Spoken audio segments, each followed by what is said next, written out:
তো এজন্য এগুলি একটু ভাবেন। অনেক ব্যস্ত আমরা, এই দুনিয়ার পুরো জীবনটা এটা হচ্ছে লালসাময় একটা জীবন।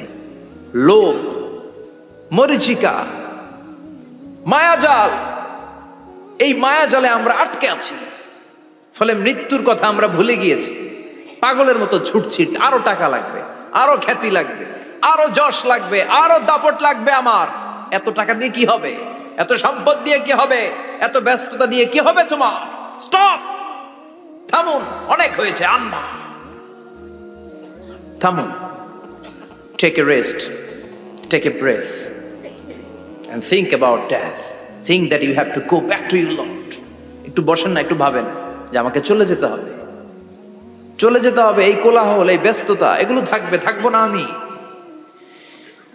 সাইয়েদনা ওমর ফারুক বলেছেন, মুতু ক্বাবলা আন তামুতু, মরার আগে একবার মরো।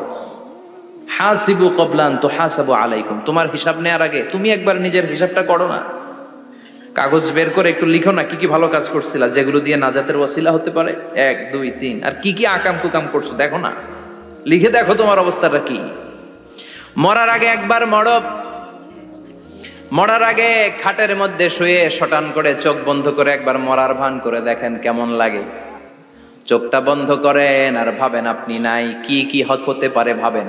আপনার ছেলে মেয়েরা কান্না জুড়ে দিবে, আপনার প্রাণের স্ত্রী বিলাপ শুরু করে দিবে, বন্ধু বান্ধবের চিৎকার আর মাতম, স্থানীয় এলাকার মসজিদে ঘোষণা, অমুক এলাকার নিবাসী অমুক ভাই অমুকের ছেলে অমুক দুনিয়ায় নাই।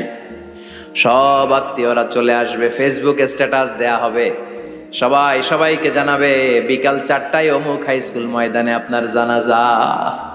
ছুটে আসবে, সবাই ছুটে আসবে আপনাকে শেষ বিদায় দিতে, গুড বাই জানানোর জন্য, আল ওয়াদা, বিদায় জানাতে আসবে সবাই। 4 তাকবীর দিয়ে আপনার জানাজা হবে, অশ্রুসিক্ত জানাজায় আপনার বিদায় হবে। কাঠের খাটিয়ার মধ্যে করে কাঁধে তুলে আপনার কবরে নেওয়া হবে। আগে থেকে খুঁড়ে রাখা কবরটার মধ্যে আপনারে বিছিয়ে দেয়া হবে। বাঁশের কচি দিয়ে তার উপরে মাটির চাপা দিয়ে সব চলে যাবে। ভাবেন না একবার চোখ বন্ধ করে, this is the circle of life, this is the nature of life. এটা সবার হবে, আমার হবে, আপনার হবে। এত মায়া, এত ভালোবাসা কই যাবে? কেউ থাকবে না, সবাই আপনার অন্ধকার কবরে রেখে দিয়ে চলে আসবে। উপরে বাঁশের কঞ্চি, তার উপরে মাটির চাপা, অন্ধকার আর অন্ধকার। এই অন্ধকার যেন শেষ হতে চায় না, শুধুই অন্ধকার, ঠিক কিনা? এজন্য আমাদের চলে যেতে হবে। দাদা গেল, চাচা গেল, মামা গেল, আমাদেরকেও যেতে হবে, জোরে কোন ঠিক কিনা?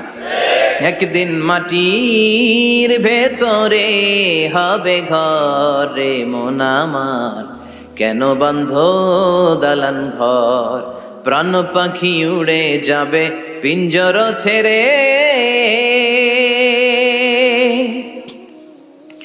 ধরা ধামে সবই রবে, তুমি যাবে চলে।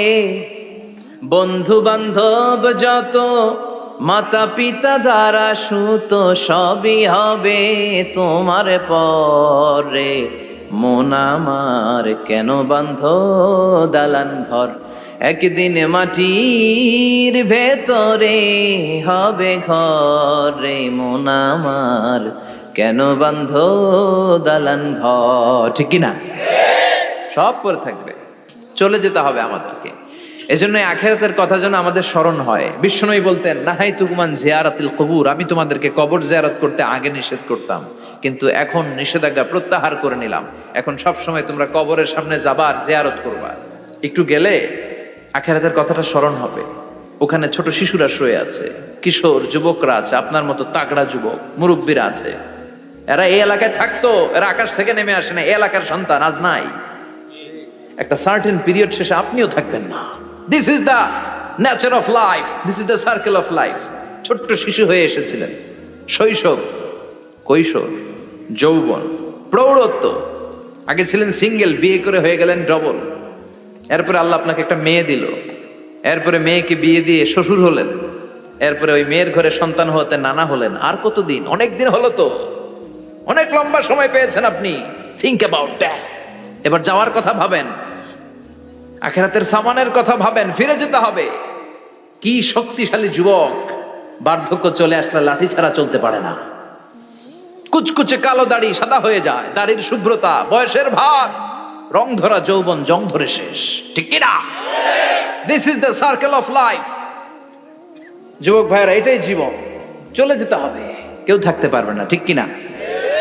এটা রিমাইন্ডার আল্লাহ এই সূরার ভেতরে দিয়েছেন যে তোমাদেরকে ফিরে যেতে হবে, এই লোভ লালসা ছেড়ে দাও। রব্বুল আলামিন বলেন, আলহাকুমুত তাকাসুরু হাত্তা যুরতুমুল মাকাবির। ও গোলাম, দুনিয়ার সম্পদ, লোভ লালসা তোদেরকে পাগল বানিয়ে দিয়েছে। এই লোভ পাগলামি কোনোদিন তোদের থামবে না যতদিন না তোরা কবরে ঢুকবি, ঠিক কিনা? কার কথা? আল্লাহ বললেন, দুনিয়ার সম্পদ আর লোভ আর মোহে তোমরা গাফেল হয়ে গিয়েছো। আখিরাতের কথা বেমালুম তোমরা ভুলে গিয়েছো, কিন্তু আখিরাতে তোমাদের যেতেই হবে, কবরের বাড়িতে তোমাদের ঢুকতেই হবে, ঠিক কিনা? যেতেই হবে, আমরা ভুলে যাই। আলহাকুমুত তাকাসুর, অতিরিক্ত পাওয়ার লোভ, বেশি বেশি খাওয়ার লোভ, বেশি বেশি জমানোর লোভ মানুষকে গাফেল বানিয়ে দিয়েছে। এটা মানুষের স্বভাব, আরো চাই আরো চাই, এই স্বভাবটা আছে না নাই? দেখবেন ছোট বাচ্চারা মসজিদে দোয়া অনুষ্ঠান শেষে জিলাপি দেয় না? বড়ুয়া কৃষ্ণপুর কি দেয়? আগে বাতাসা দিত না, এখন কি দেয়? জিলাপি দেয়, মিষ্টি দেয়। তো মসজিদের 2-3 গেট থেকে যদি দেয়, ছোট বাচ্চারা দেখবেন এদিক দিয়ে কয়েকটা নিয়ে আবার ওই গেটে লাইন ধরে। ওর হাত হলো ছোট হাত, ওর হাত ভর্তি জিলাপি, আর নেওয়ার জায়গা নেই, এরপর আরেক জায়গায় লাইন ধরছে, আরো লাগবে আরো লাগবে, এই আরো আরো আরো চাই, এই স্বভাবটাই মানুষকে কুড়ে কুড়ে শেষ করে দিয়েছে। এত লাগবে কেন তোমার? চাহিদার কোনো শেষ নাই। Unlimited demand of human being. যার আছে বেশি তার চাই বেশি। যার সাইকেল আছে তার হুন্ডা চাই, হুন্ডা আছে তো প্রাইভেট কার চাই, প্রাইভেট কার আছে তো প্লেন চাই, প্লেন আছে তো হেলিকপ্টার চাই, হেলিকপ্টার আছে তো ওইটা চাই, ওইটা আছে তো সেটা চাই, ঠিক কিনা? এলাকার মেম্বার যে হয়েছে চেয়ারম্যান হতে চায়, আছে না নাই? চেয়ারম্যান সাহেব এমপি হতে চায়, আছে না নাই? এমপি সাহেব মন্ত্রী হতে চায়, আছে না নাই? মন্ত্রী সাহেব প্রধানমন্ত্রী হতে চায়, আছে না নাই?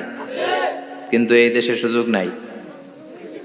কথা কন, এই দেশে প্রধানমন্ত্রী সিলেক্টেড। 2-3 জনের বাইরে কেউ প্রধানমন্ত্রী হইতে পারবি না, ঠিক কিনা? আমার এই জীবনে তো আমি 2-3 জনেরই দেখলাম। তো মানুষের চাহিদার কোনো শেষ নাই, যার আছে বেশি তার চাই বেশি। এজন্য বিষ্ণু বলেছেন, উনজুরু ইলা মান হুয়া আসফালা মিন, তোমার চেয়ে যে খারাপ আছে ওর দিকে তাকাও। ওয়ালা তানজুর মান হুয়া আ'লা মিন, তোমার চেয়ে যে ভালো আছে ওর দিকে তাকায়ও না, তোমার চেয়ে যে খারাপ অবস্থানে আছে ওর দিকে তাকাও। অনেকে নিজের অবস্থান নিয়ে সুখী না, এরকম আছে না নাই? আল্লাহ আমার এটা দিল না রে, ওইটা দিল না রে, পাইলাম না রে, কিচ্ছু হয় না, কি করব জীবন, হতাশ। আসলে আছে কিন্তু অনেক, কিন্তু শুকরিয়া নাই, ডাকাত, ঠিক কিনা? নিজের অবস্থান নিয়ে সুখী না, কিন্তু অনেক লোক আছে তারা আপনার অবস্থানে পৌঁছতে চায়। তাদের দিকে তাকিয়ে দেখেন, আপনি যে অবস্থানে আছেন এই অবস্থানে পৌঁছাটা অনেকের কাছে স্বপ্ন। তারা প্রতিনিয়ত সংগ্রাম আর স্ট্রাগল করে যাচ্ছে আপনার অবস্থানে পৌঁছতে, আর আপনি এটা নিয়ে সন্তুষ্ট না। শেখ সাদির নাম শুনেছেন? বালাগাল উলা কাশাফাত দুজা, এই কবিতাটা রচয়িতা, ইরানের বিখ্যাত এক কবি। উনি একবার আর্থিক সমস্যার মধ্যে দিয়ে সময় কাটাচ্ছেন, টাকা নাই, পয়সা নাই, পায়ে দেওয়ার মতো জুতা নাই। উনি খুব দুঃখ পেলেন, হায় রে, আমি ইরানের এত বড় কবি, আমার পায়ে দেওয়ার মতো জুতা নাই। দুঃখ ভরা মন নিয়ে রাস্তায় হাঁটতে বেরোলেন। হাঁটতে হাঁটতে হঠাৎ দেখলেন একটা লোক শুয়ে শুয়ে কাঁদছে, ওই লোকটার 2টা পাই নাই, পাই নাই। উনি সেজদায় পড়ে গেলেন, আল্লাহর কাছে ক্ষমা চাইলেন, আল্লাহ অনেক দিয়েছো, শুকর আলহামদুলিল্লাহ। এজন্য যেই পরিস্থিতিতেই থাকি না কেন আমরা কি পড়বো? জোরে বলেন, কি পড়বো? এজন্য আল কানাতু মিনাল ইসলাম, অল্পে তুষ্ট থাকার নাম হলো ইসলাম। সম্পদ লাগবে কিন্তু সম্পদের পাহাড় লাগবে না, ঠিক কিনা? অল্প খান, অল্প পড়েন, অল্প জামান, অল্পের ভেতরে বরকত ঢুকাইয়া দিছে কে? দেখবেন যাদের সম্পদ অল্প তারা সুখী বেশি। জরিপে এটা দেখা গিয়েছে, অনেক সার্ভেতে এটা এসেছে, যারা সম্পদশালী এরা দুঃখী বেশি, এদের দুঃখ বেশি, টেনশন বেশি। খুব স্বাভাবিক, টাকা যার বেশি রোগ তার বেশি, টাকা যার বেশি টেনশন তার বেশি, টাকা যার বেশি ঘরে শান্তি তার কম, আছে না নাই? ঘরের ভেতরে অশান্তি, ছেলে কথা শোনে না, ছেলে টানে গাঞ্জা, মেয়ে করে পরকিয়া, আছে না নাই? স্ত্রী কথা শোনে না, ভালোবাসা নাই, ঘরটা জাহান্নামের টুকরা। রোগ বালাই, এক একটা হসপিটাল বিল পরিশোধ করতে মাসে 5 লাখ 10 লাখ, আছে না নাই? কিছু খেতে পারে না, ডাক্তার একেবারে ডায়েট মেনু বেঁধে দিয়েছে। ডায়েট, ভেরি ডায়েট মেনু, এটা এটা এটা এটা কিছুই খাবেন না, শুধু গরু খাবেন না, খাসি খাবেন না, চিংড়ি খাবেন না, খালি ঘাস খাবেন, ইচ্ছে মতো ঘাস খাবেন, মানে ঘাস জাতীয় যত আইটেম আছে সব খাবেন, শাক খাবেন, সবজি খাবেন, সালাদ খাবেন। গরু, চিংড়ি, মুরগি, গোশত, ইলিশ কিছু খেতে পারে না। তাহলে রোগ বেশি, খাওয়ার মজা নাই, ঘরে সাংসারিক শান্তি নাই, খালি ব্যারাম আর ব্যারাম, ঠিক কিনা? কিন্তু সম্পদের পাহাড় গড়েছে। আর অল্প যারা খায়, অল্প পড়ে, রিক্সাওয়ালা, কুলিওয়ালা, অল্প বেতনের চাকরি, কিন্তু হক হালালি মেনে চলে, দেখবেন শান্তি আছে অনেক। হ্যাঁ, বাসা ভাড়া দেয়, ফ্যামিলি চালায়, বাচ্চাদের স্কুল বিল, এরপরও মাস শেষে 1-2 হাজার টাকা হাতে থেকে যায়। আর ওর প্রতি মাসে 10 কোটি টাকা ইনকাম, তারপরও ব্যাংকের ঋণ আছে না নাই? সুখ কারে বলে? কিভাবে আপনি সুখকে ডিফাইন করবেন? সুখ তো টাকায় কিনা যায় না, শান্তি টাকা দিয়ে হয় না, শান্তি দেওয়ার মালিক কে? শান্তি আছে অল্প খেয়ে শুকর করার মধ্যে, শান্তি আছে আলহামদুলিল্লাহর মধ্যে। চিল্লায় বলেন ঠিক কিনা? এজন্য অল্প খাবো, অল্প পড়বো, অল্প জামাবো, অল্পের ভেতরে বরকত দিয়েছে কে? দেখেন, ধনী ভাইরা খেতে পারে না, কিন্তু রিক্সাওয়ালার কি সমস্যা হয়? রিক্সাওয়ালারা সব খেতে পারে। কুলিওয়ালা, দিন মজুর, এরা একেবারে স্লিম সুঠাম দেহি, মেদহীন পেট, পেটে কোনো মেদ নাই, ভুড়ি নাই। আর কুটিপতিদের মেদ আছে না নাই? এত বড় বড় পেট, ঠিক কিনা? আমাদেরও পেট আছে, তবে হালাল পেট, এটা হারাম টাকা দিয়ে এই ভুড়ি বানাই নাই আমরা। চিল্লে বলেন ঠিক কিনা? রিক্সাওয়ালা, কুলিওয়ালা নিজেও নামাজ পড়ে, বউও নামাজ পড়ে, বাচ্চাটাও নামাজ পড়ে, রিক্সা চালায় আর জিকির করে লা ইলাহা ইল্লাল্লাহ। সুখ আর শান্তি, তাদের ঘরে সুখ। ধনী, কোটিপতি, ভিআইপি, সিআইপি, এদের রাতে ঘুম নাই, 1 ঘন্টা ঘুমানোর জন্য 4টা ট্যাবলেট খাওয়া লাগে, এরকম আছে না নাই? কিন্তু ঘুমের জন্য যে ট্যাবলেট খাওয়া লাগে রিক্সাওয়ালা এটা জানেই না। ওর যেখানে রাইত ওইখানেই, ওর মাথা বিছনায় লাগতে দেরি, ওর ঘুম আসতে দেরি হয়, ওর ঘুমে নাকের ডাকের আওয়াজে ট্রাকের ইঞ্জিনও ফেল। সুবহানাল্লাহ পড়েন। এজন্য অনেক বেশি সম্পদের পাহাড় করা লাগবে, এই চিন্তা যেন আমাদের মাথায় না আসে। চিল্লায় বলেন ঠিক কিনা? এজন্য রব্বুল আলামিন বলেন, আল্লাকুমুত তাকাসুরু হাত্তা যুরতুমুল মাকাবির। বেশি বেশি সম্পদ উপার্জনের আকাঙ্ক্ষা তোমাদেরকে আখিরাত থেকে গাফেল বানিয়েছে। এই গাফলতি কশিনকালেও তোমাদের কমবে না যতক্ষণ না তোমরা কবরে ঢুকবা। হাত্তা যুরতুমুল মাকাবির, মাকবারাতুনের প্লুরাল মাকাবির, যতক্ষণ না কবরে না ঢুকবা, কবরস্থান তোমার আবাসস্থল না হবে, ততক্ষণ পর্যন্ত এই চাই চাই মানসিকতা কমবে। মানুষের স্বভাব হলো আরো চাই, আরো চাই, আরো চাই করে। ফকিরেরা কারা? আল্লাহ গালি দিয়ে বললেন, তোরা সব ফকিরনি। তোরা কি?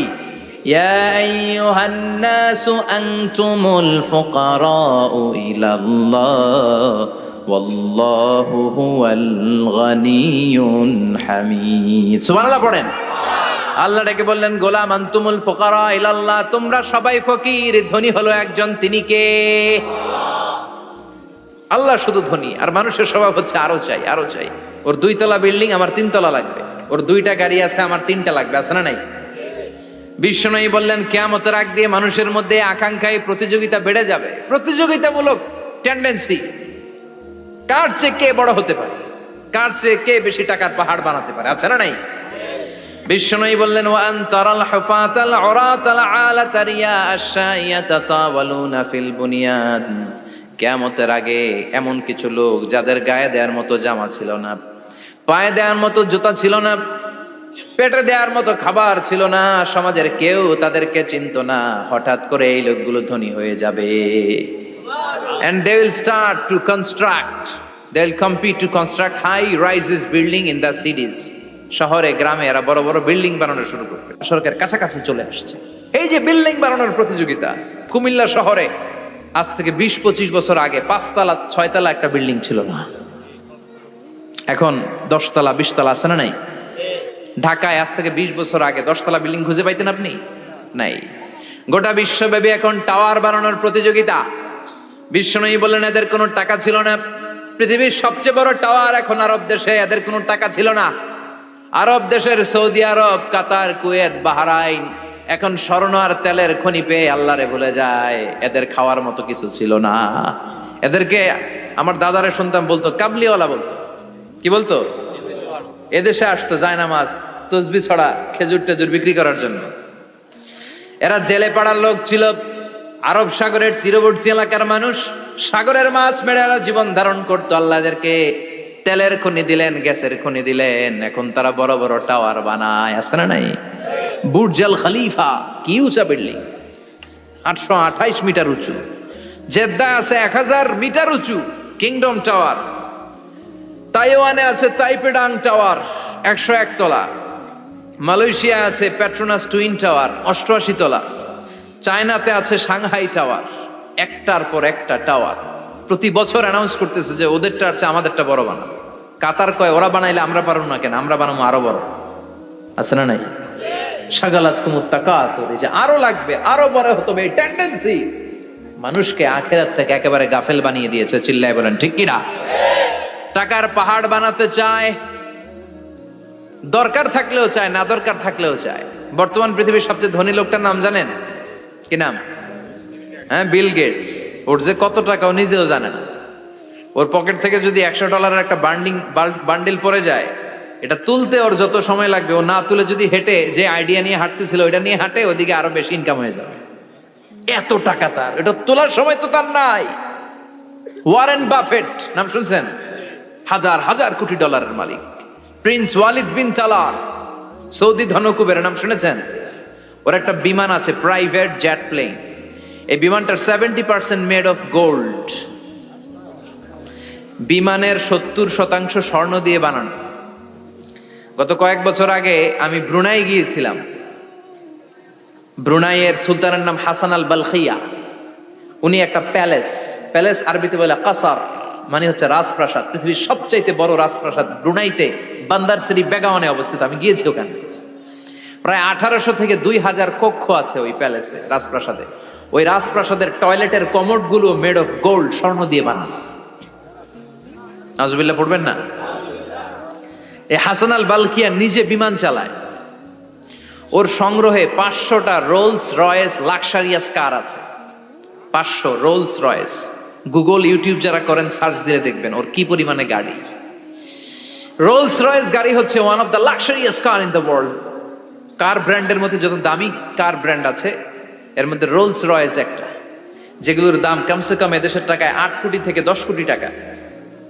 আচ্ছা বলেন, এই গাড়িগুলো যারা হাই প্রোফাইলের ভিআইপিস, তারা ফ্যামিলির সবাইকেও যদি একটা করে গাড়ি দেয়, একজনের কয়টা গাড়ি দরকার? 5টা, 10টা, 20টা।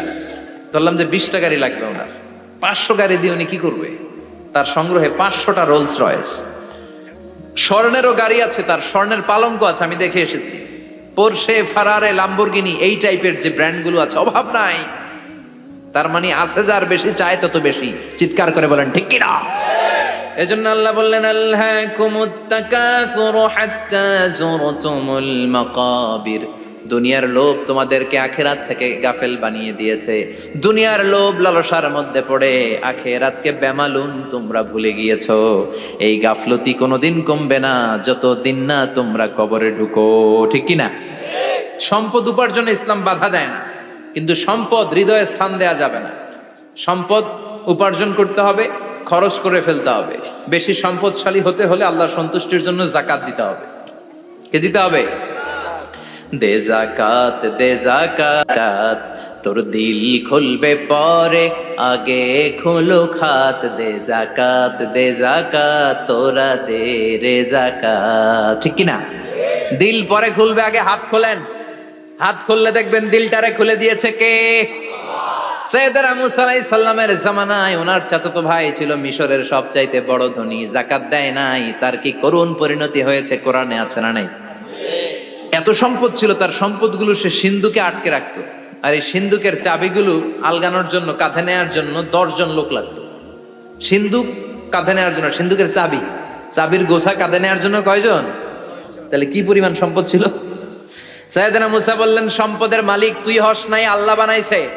কারণ বলে ইন্নামা উতিতুহু আলা ইলমিন ইনদি, আল্লাহ আমারে সম্পদ দেয় নাই, আমি আমার মেধা খাটিয়ে সম্পদ বানিয়েছি। যাকাত আমি দিব না, মুসা বললেন তাহলে আযাবে পড়বি, কারণ কয় পারলে আযাবান, পারলে আযাবান।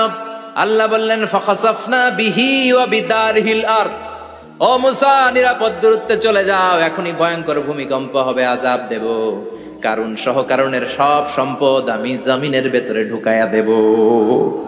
আমি নিজে কারণের বাড়ি দেখে এসেছি। মিশরের রাজধানী কায়রো থেকে প্রায় 150 কিলো দূর একটা জেলা আছে, ফায়ুম জেলা। ওইখানে কারুনকে আল্লাহ তার সব সম্পত্তি সব মাটিতে দাবিয়ে দিয়েছেন। দাবাতে দাবাতে হাঁটু পর্যন্ত যখন কারুন জামিনে দেবে যায়, ভাবছে উঠে যাবে। কোমর পর্যন্ত যখন মাটির মধ্যে দেবে যায়, ভাবছে উঠতে পারবে। গলা পর্যন্ত যখন দেবে যায়, হাত তুইলা কয় আমি ঈমান আনলাম। ও মুসা, সব সম্পদ তোর আর তোর আল্লাহর লইয়া যা, খালি আমারে বাঁচা, আমারে। সব গাদ্দারদের একই পরিণতি। ফেরাউনরেও যখন আল্লাহ লোহিত সাগরে পানি খাওয়াতে খাওয়াতে পেটটা এত বড়, হাত তুলা কয় আনা মিনাল মুসলিমিন, আমি মুসলমান, আমি ভালো মানুষ। আল্লাহর কোরআন সাক্ষী, সে বলেছে আনা মিনাল। বনি ইসরাইলরা যে আল্লাহরে মানে, আমিও তারে মানি, আমিও আল্লাহর দলের একনিষ্ঠ কর্মী। আর পানি খাইতে পারি না, আল্লাহ বাঁচাও। আল্লাহ কয় আরো খা। শেষ, ফেরাউন শেষ, নমরুদ শেষ, কারুন শেষ। পুরো সম্পদ সহ আল্লাহ কারুনকে জামিনের ভেতরে দাবিয়ে দিলেন। এজন্য সম্পদ যাদের বেশি জাকাত দেওয়ার দরকার আছে না নাই?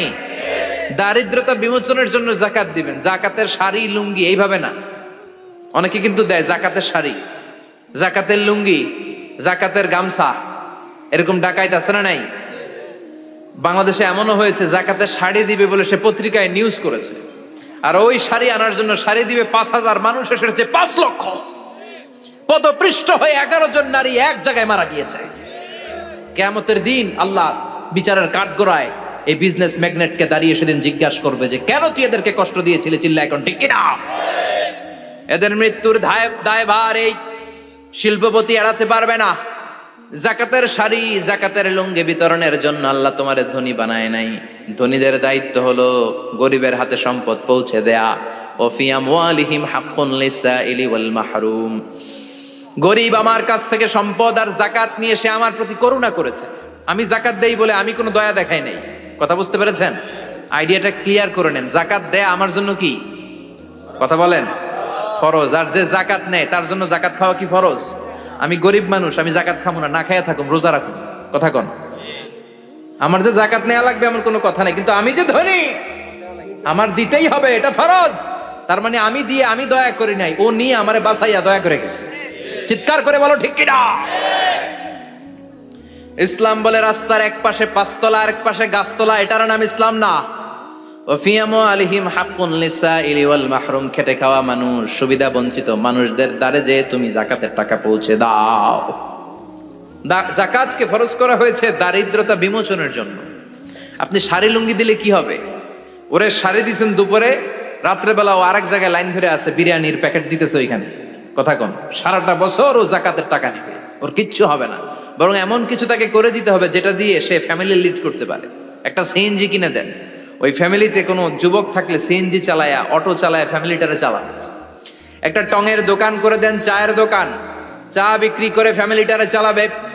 অস্ট্রেলিয়ান একটা গাই কিনে দেন, গরুর দুধ বিক্রি করে তার ফ্যামিলি চলবে। কিংবা মাছের একটা খামার করে দেন, মুরগির খামার করে দেন, ঠিক কিনা? ওমরে ফারুক বলতেন এমন ভাবে জাকাত দাও যাতে করে যাকে জাকাত দিয়েছে জীবনে কোনোদিন সেজন্য আর কারো কাছে যে হাত পেতে জাকাতের জন্য দাঁড়িয়ে না থাকে। এই বিধানটা কার? এজন্য আল্লাহ বললেন আলহাকুমুত তাকাসুরু হাত্তা যুরতুমুল মাকাবির। দুনিয়ার লোভ লালসা তোমাদের কমবে না যতদিন না তোমরা কবরে ঢুকো। কার কথা? চিল্লায় বলেন কার? এজন্য দুনিয়ার প্রতি যে আমাদের লোভ, এটা কি বাড়াইতে হবে না কমাইতে হবে? এই দুনিয়ার জীবন এটা ক্ষণিকের। আমাল হায়াতুদ দুনিয়া ইল্লা মাতাউল গুরুর। এটা ভোগের সামগ্রী, আজ আছে কাল না, এটা হাতের ময়লা। দুনিয়ার এই জীবনের দৃষ্টান্ত হচ্ছে 4টা স্বর্ণের টুকরা আর 3টা লাশের মতো। স্বর্ণের টুকরা 4টা, চিৎকার করে বলেন তো কয়টা? লাশ 3টা, জোরে বলেন কয়টা? অনেক অনেক আগের যুগের 3 জন যুবক জীবিকার তাগিদে তারা বের হয়েছে কর্মসংস্থান করে খাবে। পথিমধ্যে তারা গুপ্তধন পেয়েছে, স্বর্ণের বার পেয়েছে, তো বড় বড় 4টা পেয়ে তারা মহা খুশি। আমাদের আর কাজ করা লাগবে না, এগুলো বেচে আজীবন খাবো, সুখে থাকবো। তো তিনজন মিলে বলল 4টা স্বর্ণের টুকরা তিনজনের মধ্যে ভাগ করে দেওয়ার আগে একজন এক কাজ কর, বাজার থেকে কিছু রুটি নিয়ে আয়, খুব ক্ষুধা লেগেছে, খেয়ে নেই। একজনরে রুটি আনতে পাঠিয়ে দুইজন মিলে ভাবে ওইটারে যদি মেরে ফেলতে পারি তাহলে তো তোর আর আমার মধ্যে কোনো ঝামেলা নাই। স্বর্ণের টুকরা কয়টা? তুই নিবি 2টা, আমি নেব 2টা। আর যেটারে রুটি আনতে পাঠাইছে ওইটা মনে মনে ভাবতেছে রুটির মধ্যে বিষ মিশাই নিয়ে যাব। কি মিশাবো? বিষ খাইয়া ওইটা শেষ, সবগুলো আমার। তো বিষ মিশাই নিয়ে আসছে, আর আগের পরিকল্পনা অনুযায়ী এই দুইজন মিলে তাকে নৃশংসভাবে হত্যা করেছে। হত্যার পরে কয় প্রচন্ড ক্ষুধা লাগছে, লো আগে খায়া লই। দুইজন মিলে বাজার থেকে আনা বিষ মাখানো রুটি খেয়ে ওই 2টাও শেষ। স্বর্ণের জায়গায় স্বর্ণ পড়ে আছে, স্বর্ণগুলো নেয়ার মতো মানুষ আর নাই, ঠিক কিনা? এজন্য মানুষের এই চাহিদা কমবে না। বিশ্বনবী বলেন, লাউ আন্না লিকুল্লি ইবনে আদম ওয়াদিয়ান মিন যাহাব আহাব্বা আই ইয়াকুনা ইলাইহি ওয়াদিয়ান। আল্লাহ প্রত্যেককে, আমাদের প্রত্যেককে যদি একটা করে স্বর্ণের পাহাড়ের মালিক বানিয়ে দেয়। কয়টা করে পাহাড় দেখছেন কোনোদিন? কই দেখছেন? চিটাং গেছিলেন? এই চট্টগ্রামে গেলে দেখা যায় কি পাহাড়। এই একটা পাহাড় স্বর্ণের, এক একটা স্বর্ণের পাহাড়ের মালিক যদি আমাদের এক একজনকে বানায় দেওয়া হয়, এরপর আমরা চাবো আরেকটা স্বর্ণের পাহাড়ের মালিক কেমন করে হওয়া যায়। আচ্ছা বলেন তো, একটা স্বর্ণের পাহাড় আমার 14 পুরুষ বিক্রি করে খাইলেও শেষ করতে পারবো এটা? তো আরেকটা কেন লাগবে আমার? ওয়ালা ইয়ামলা আফাহু ইল্লা তুরাব। বিষ্ণু বলেন, কবরের মাটি যতক্ষণ না তোর মুখে না ঢুকবে, তোর এই চাওয়া চাওয়া খাই খাই সব বন্ধ হবে না। এজন্য আল্লাহ বললেন, আলহাকুমুত তাকাসুরু হাত্তা যুরতুমুল মাকাবির। দুনিয়া তোমাদেরকে গাফেল বানিয়ে দিয়েছে, গাফলতি কমবে না যতদিন না কবরে ঢুকো। কবরে ঢুকা লাগবে, কবরে ঢুকা লাগবে না? কবরে আমাদেরকে যেতেই হবে, যেখানেই থাকেন। কবরের প্রশ্ন আছে না নাই? অনেকে বলে, হুজুর বিমান হামলায় মারা গিয়েছে, বিমান জ্বলে পুড়ে ছাই হয়ে গিয়েছে, তার কবর কোথায়? তার আত্মাটা যেখানে আছে ওই জায়গায় প্রশ্ন আছে না নাই? অনেকে বলে, হুজুর সাগরের মধ্যে পড়ে মারা গিয়েছে, তিমি মাছ খেয়ে ফেলেছে, তার কোনো অস্তিত্ব নাই, কিন্তু তার রুহুটা আছে না নাই? প্রতিটা রুহু সংরক্ষণ করে কে? প্রত্যেকটা আত্মা আল্লাহর কাছে সংরক্ষিত থাকে। প্রতিটা রুহু, প্রতিটা মানুষ মালাকুল মাউতকে দেখতে পায়। আপনিও দেখবেন, আমিও দেখব। মুমিনদের কাছে এসে মালাকুল মাউত একজন যুবকের বেশে সাদা ধবধবে জুব্বা পরে সুগন্ধি মেখে মুমূর্ষু ব্যক্তির শিয়রে বসে বসে বলে, ইয়া আইয়াতুহান নাফসুল মুতমাইন্না, হে প্রশান্ত আত্মা, উখরুজি ইলা মাগফিরাতুল্লাহি ওয়া রিদওয়ানি, আল্লাহর ক্ষমা আর দয়ার দিকে বের হয়ে আসো। বলা মাত্রই মুমিনের আত্মাটা স্মুথলি বের হয়ে আসে। কাফান মিন আকফানিল জান্নাহ, হানুত মিন হানুতিল জান্নাহ, জান্নাত থেকে আনা সুগন্ধি কাফনের মধ্যে পেঁচিয়ে তিনি রূহটাকে নিয়ে ইল্লিনে চলে যায়। সরাসরি দেখে মালাকুল মাউতকে। আর যারা ইসলাম বিরোধী, কোরআন বিরোধী, তাদের সামনে এসে মালাকুল মাউত ত্রাস সৃষ্টি করে। আগে ধমক। হাইওয়েতে মাঝে মাঝে ডাকাতি হয় না? বাসগুলোর মধ্যে যখন ডাকাতি হয়, বাসে থাকে 50 জন, ডাকাত ঢুকে 5 জন। এই 5 জনের ভয়ে সবগুলো পেশাব করে দেয়, কারণ ত্রাস সৃষ্টি করে। এসেই চাইনিজ কুড়াল দিয়ে আগে কুবায় দেয় 4-5 জনের। রক্ত দেখে কি দেওয়ার সব আগে রেডি করে রাখে। মালাকুল মাউত এসে কাফের নাস্তিক মুশরিকদের সামনে সেরকম একটা ত্রাস সৃষ্টি করে, ভয়ে লোকটা কাঁপতে থাকে।